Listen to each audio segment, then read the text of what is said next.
আসসালামু আলাইকুম, আশা করছি সকলেই ভালো আছেন। আলহামদুলিল্লাহ। আমাদের সাথে আছেন আমাদের প্রিয় অ্যাপ্লিকেন্ট নাজমুল ইসলাম, যার বাসা হোম ডিস্ট্রিক্ট হচ্ছে ব্রাহ্মণবাড়িয়া। ইন্টারন্যাশনাল জব ভিসা সার্ভিসে ভিসা পেয়েছেন। তো আজকে তার মুখ থেকেই শুনবো যে আসলে এই জার্নিটা কেমন ছিল। নাজমুল ভাই, আপনার পরিচয়টা একটু দেন। জি, আমার নাম নাজমুল ইসলাম। ব্রাহ্মণবাড়িয়া জেলার নবীনগর থানা হাজিপুর গ্রাম।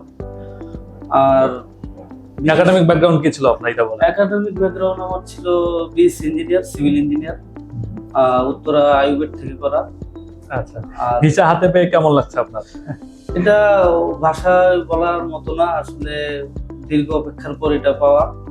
কারণ এটা পেতে গিয়ে আমার অনেক চড়াই উতরাই পার হতে হচ্ছে, অনেক ইয়া হইতেছে, ত্যাগ স্বীকার করতে হচ্ছে। ত্যাগ, সময়, মানে অনেক কিছুই। টাকাটা ম্যাটার না, বিষয়টা হচ্ছে আমাদের চলাফেরার সব সময়টা আর কি। আচ্ছা আচ্ছা, আসলে বিষয়টা কি, জাপান তো আসলে একদিন দুদিনের বিষয় না। হ্যাঁ, আমরা তো, আপনি দেখেছেন যে আমরাও তো চেষ্টা করি, ঠিক আছে। এটা আমি নিজেও এখন প্রমাণ যে অল্প সময়তে বিষয়টা পাওয়া এখন কঠিন হয়ে গেছে। আগের মতন 6 মাসে নাই, যেটা আমরা আগে ভাইবা নিতাম 3 মাস অথবা 6 মাস। এটা এখন না, এটা এখন বলা যায় না। অনেকে যেমন আমি অ্যাপ্লাই করছি 6 মাসের টার্গেট নিয়ে, অনেকে আমার পরে অ্যাপ্লাই করে চলে গেছে। এটা তো দেখে আমিও অনেক হতাশ হয়ে গেছিলাম। বিষয়টা এমনই যে আসলে অনেকে আপনার পিছনে অ্যাপ্লাই করে কিন্তু 4 মাসের মধ্যেও ভিসা পেয়েছে। হ্যাঁ, নাজমুল ভাই হচ্ছে এখন থেকে আপনি যে ভিসা পেয়েছেন, আপনার কি ধরনের কোম্পানিতে যাচ্ছেন, কত টাকা স্যালারি ধরেছে? আমার কোম্পানি হচ্ছে কনস্ট্রাকশনের সাইট। আর ওই ভিসার মানে বেতন হচ্ছে এখানে এখন লাস্ট যে কম ইয়াটা দেখছি ওইটাতে 2,05,000 ইয়েন। 2,05,000 ইয়েন, হ্যাঁ, জাপানিজ ইয়েন। জাপানিজ। আর কোন সিটিতে যাচ্ছেন? আমি ওসাকা কোবে সিটিতে। কোবে সিটিতে। এই ভিসা, এই কোম্পানিতে আপনি যে মানে স্যাটিসফ্যাকশন? হ্যাঁ, আলহামদুলিল্লাহ, খুব খুশি আমি। আচ্ছা, প্রথম থেকে একদম ফাইল ওপেন থেকে এখন পর্যন্ত আমাদের সাপোর্ট কেমন পেয়েছে? না, সাপোর্ট আলহামদুলিল্লাহ অনেক ভালো। আমি তো আসলে অনেকবারই, আপনিও তো জানেন যে অনেকবারই আমি চলে যেতে চাইছিলাম। জি, আপনাদের সাপোর্টের কারণে হয়তো আমার এই কাগজ এখনো রয়ে গেছে। আসলে বিষয়টা হচ্ছে কি, আপনাকে সাপোর্ট দিতে না পারতাম, আসলে এই সাকসেসটা নিয়ে বসে রাখতে পারতাম না। হ্যাঁ, অনেক সময় হয় কি, ভিসাগুলো একটু ডিলে হয়ে যায়, সিইউএস লেট করে, এটা আমাদের আসলে আমাদের হাতে কিছু করা থাকে না। এটা সময় সাপেক্ষ বিষয়। এখন থেকে যারা ফাইল ওপেন করার চিন্তা করছেন, জাপান যাওয়ার চিন্তা করছেন, আমি প্রথমে অবশ্যই বলবো আপনাকে ধৈর্য ধারণ করতে হবে, সময় নিয়ে আসতে হবে। নাজমুল ভাই, বাসায় কে কে আছেন? যে আলহামদুলিল্লাহ আমার বাসায় আল্লাহর রহমতে সবাই আছে, বাবা মা ভাই বোন, সাথে আমার ওয়াইফও আছে।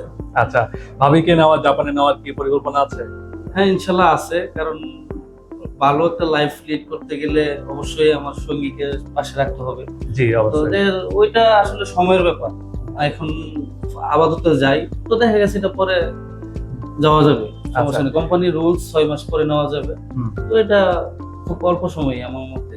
আচ্ছা, এখন যারা আপনার মতো এই প্রসেসিংটা শুরু করতে যাচ্ছে, জাপান নিয়ে চিন্তা ভাবনা করতে চাচ্ছে, তাদের উদ্দেশ্যে কি পরামর্শ থাকবে?